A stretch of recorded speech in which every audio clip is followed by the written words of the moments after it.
Television পত্রিকায় আপনারা খেয়াল করছেন নতুন আর একটা ষড়যন্ত্র, নতুন খেলা। 111-এর কথা মনে আছে আপনাদের?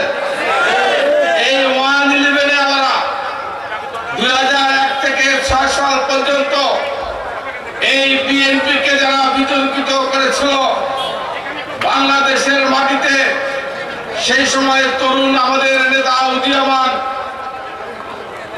বাংলাদেশের যুব সমাজের অহংকার, তৎকালীন একজন ক্লিন ইমেজ শহীদ প্রেসিডেন্ট জিয়াউর রহমানের উত্তরাধিকার, বেগম খালেদা জিয়ার উত্তরাধিকার তারেক রহমানকে নিয়ে সেই 111-এর কুশলীরা হাওয়া ভবনকে নিয়ে এত লেখালেখি, এত প্রচার, তারেক রহমানকে বিতর্কিত করার চেষ্টা করা হয়েছিল। আপনারা দেখেছেন ওই কুশলীরা তারেক রহমানের চরিত্রকে হরণ করার চেষ্টা করা হয়েছিল। সেই সময় শুধু তারেক রহমানে নয়, এই অঞ্চলের আমরা যারা রাজনীতি করি, এই রুহুল কুদ্দুস তালুকদার তখন কম বয়সে এমপি, কম বয়সে মন্ত্রী করেছিল খালেদা জিয়া, তারেক রহমান। এই রুহুল কুদ্দুস তালুকদারের উত্থান, একটা ক্লিন ইমেজ, এই নাটোরের মানুষ, এই অঞ্চলের মানুষ রুহুল কুদ্দুস তালুকদার দুলুকে দিকে তাকিয়েছিল।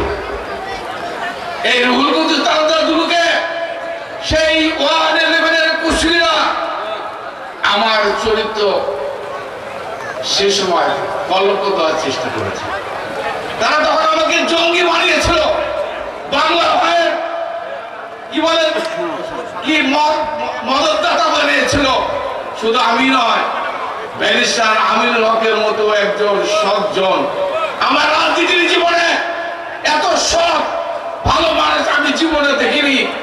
সেই মানুষটা এই কলঙ্ক নিয়ে, জঙ্গির কলঙ্ক নিয়ে এই পৃথিবী থেকে চলে গেল। শুধু ওই 111-এর কুশলীরা সেদিন আমাদের চরিত্র হরণ করার চেষ্টা করেছিল। আপনারা জানেন তারেক রহমানকেও তারা জঙ্গি বানানোর চেষ্টা করেছিল। আজকে কি হলো?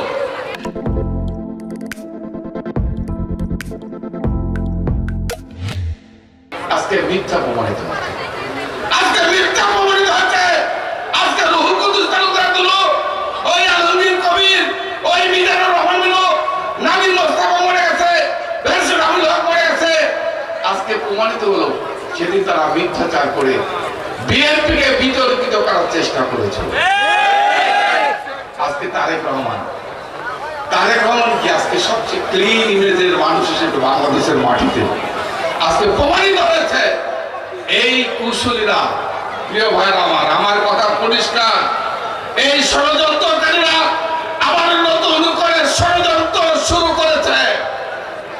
তারা কিভাবে আবার বিএনপিকে, আবার কিভাবে বাংলাদেশের রাজনীতিতে, বাংলাদেশের গণতন্ত্র, বাংলাদেশের ভোটের যে অধিকার, এই ছাত্র সমাজ, এদেশের জনগণ, বৈষম্য বিরোধী ছাত্ররা রক্ত দিয়ে যে গণতন্ত্র ফ্যাসিস্টকে বিদায় করে যে গণতন্ত্র প্রতিষ্ঠিত করেছিল, সেই গণতন্ত্র আবার নতুন করে বিপন্ন করার চেষ্টা করছে।